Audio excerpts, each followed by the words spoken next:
इस वीडियो की शुरुआत मैं आपको एक एडवाइस और एक इंस्ट्रक्शन के साथ शुरुआत करना चाहता हूं। दो काम आप कभी भी हड़बड़ी में मत कीजिएगा, कभी नहीं। पहला, जब आप प्रार्थना करते हैं। दूसरा, जब आप खाना खाते हैं।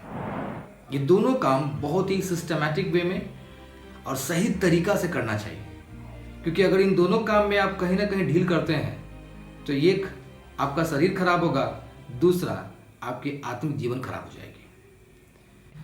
मैं 10 पॉइंट को कलेक्ट करके आपके सामने उस 10 पॉइंट को रखूंगा कि आप प्रार्थना करने समय किन बात को ध्यान दें, क्योंकि प्रार्थना करना परमेश्वर से बात करना होता है। तो पहला मेरा पॉइंट है कि जब आप प्रार्थना करें, जैसे मैंने आपको स्टार्टिंग में कहा था, तो प्रार्थना करने के क्रम में कभी भी किसी भी कीमत पे हड़बड़ी ना करें, हड़बड़ाएं नहीं। एक टाइम सेट करें अपने लाइफ में, अपने डेली शेड्यूल पे एक टाइम प्रेयर के लिए, और उस टाइम के साथ अपने आप को डिसिप्लिन मेंटेन करें और उस टाइम में प्रार्थना करें। ऐसा ना हो कि कुछ काम करने जा रहे तो हड़बड़ हड़बड़ करें। एक प्लान्ड वे में आप प्रेयर कीजिए। दूसरा बात यह है कि जब हम प्रार्थना करते हैं तो कभी भी किसी भी कीमत पे दिखाने का कोशिश ना करें। कभी भी किसी को दिखाने के लिए प्रार्थना ना करें। Never pray to show off. आज के डेट में एक फैशन बन गया है कि मैं प्रार्थना कर रहा हूं, सब लोग देखें और मेरा बड़ाई करें। याद रखिएगा, प्रार्थना कोई बड़ाई का विषय नहीं है। प्रार्थना आपका और आपके परमेश्वर के बीच में एक पर्सनल रिलेशनशिप है। तो प्रार्थना कभी भी किसी को दिखाने के लिए नहीं कीजिएगा। तीसरा, जब आप प्रार्थना करते हैं तो आप अपने मन में परमेश्वर को सबसे पहला स्थान दें, और परमेश्वर को पहला स्थान देने के बाद उनकी पवित्रता और उनकी महानता को आप जरूर ध्यान दें। परमेश्वर महान है, श्रेष्ठ है, सर्वज्ञानी है, सर्वव्यापी है, सर्वशक्तिमान है। परमेश्वर को जब आप बात करने की कोशिश करते हैं तो अब इस बात को ध्यान रखें कि आप किससे प्रार्थना कर रहे हैं। नेक्स्ट पॉइंट है, जब आप प्रार्थना करते हैं तो कंफर्ट जोन से बाहर आइए। सोफा में बैठ करके, बेड पे लेटे हुए, अगर आप हो सकता है तो आप घुटना टेक लीजिए, नील डाउन एंड प्रे। अगर आपके पास स्वास्थ्य अच्छा है तो नील डाउन एंड प्रे। एक सही प्रेयर का पोस्चर होना बहुत ज़रूरी होता है। अगर आप बीमार हैं तो लेटे लेटे प्रार्थना कर सकते हैं। यदि आपको तकलीफ है, आप खड़ा नहीं हो सकते हैं, तो बैठे बैठे प्रार्थना करते हैं। लेकिन आपके अंदर में ताकत है तो आप घुटना टेक लीजिए, खड़े होकर प्रार्थना कीजिए। परमेश्वर को रिस्पेक्ट दीजिए प्रार्थना के क्रम में। नेक्स्ट पॉइंट है, जब आप प्रार्थना करते हैं तो ज़्यादा बकबक ना करें।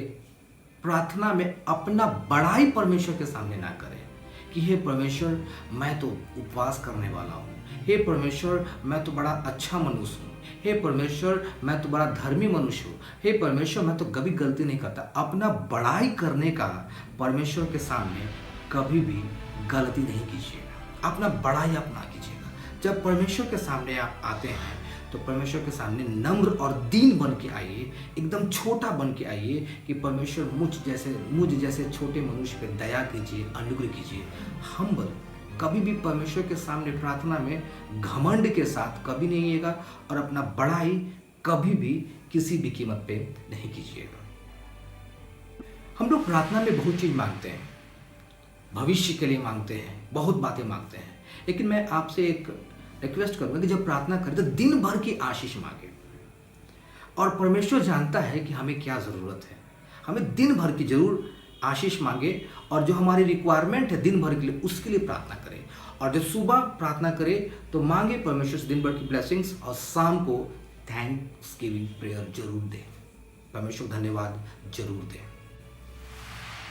नेक्स्ट पॉइंट है, जब आप प्रार्थना करते हैं तो प्रार्थना करने के क्रम में यदि आपके मन में कुछ याद आ गया कि आपने कुछ गलती किया है, या आपके भाई के प्रति कुछ आपका अनबन है, तो प्रार्थना को वहीं छोड़ करके पहले अपने भाई से मेल कर लीजिए।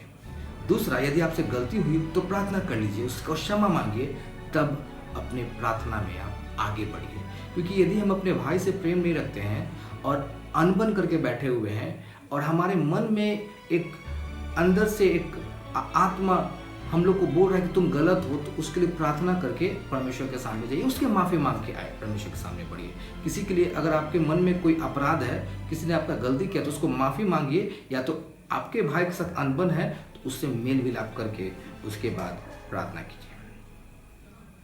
प्रार्थना में मेटेरियलिस्टिक ब्लेसिंग्स, कार, बंगला, पैसा से मांगने से अच्छा है आप परमेश्वर से प्रार्थना में मांगिए कि हे परमेश्वर मुझे परीक्षा से बचाइए, टेम्पटेशन से मुझे बचाइए, ताकि मैं व्यभिचार, बुरी आदतें, गंदे लत से मैं बच सकूं, अच्छे बुरे लोगों का मुझे पहचान हो सके।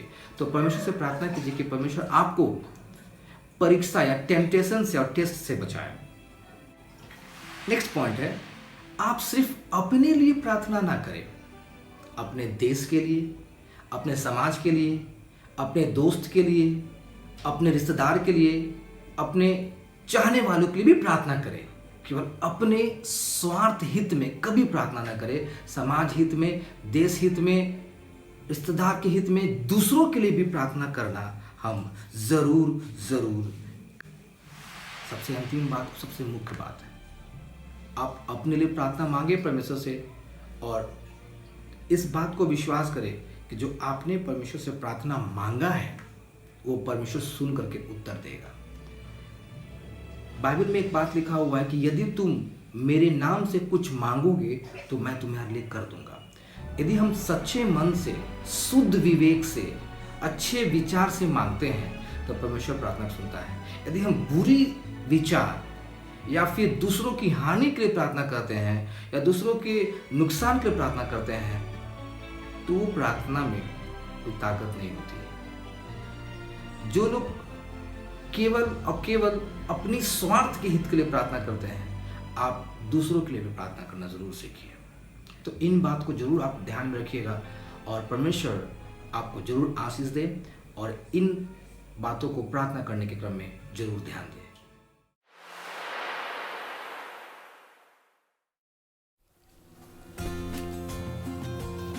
हे हमारे पिता,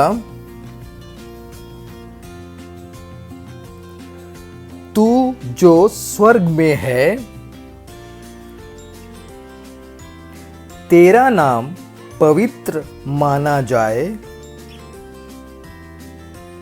तेरा राज्य आए, तेरी इच्छा जैसे स्वर्ग में पूरी होती है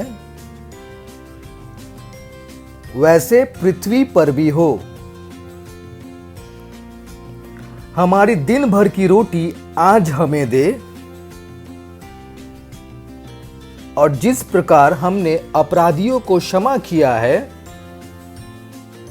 वैसे ही तू भी हमारे अपराधों को क्षमा कर, और हमें परीक्षा में ना ला परंतु बुराई से बचा,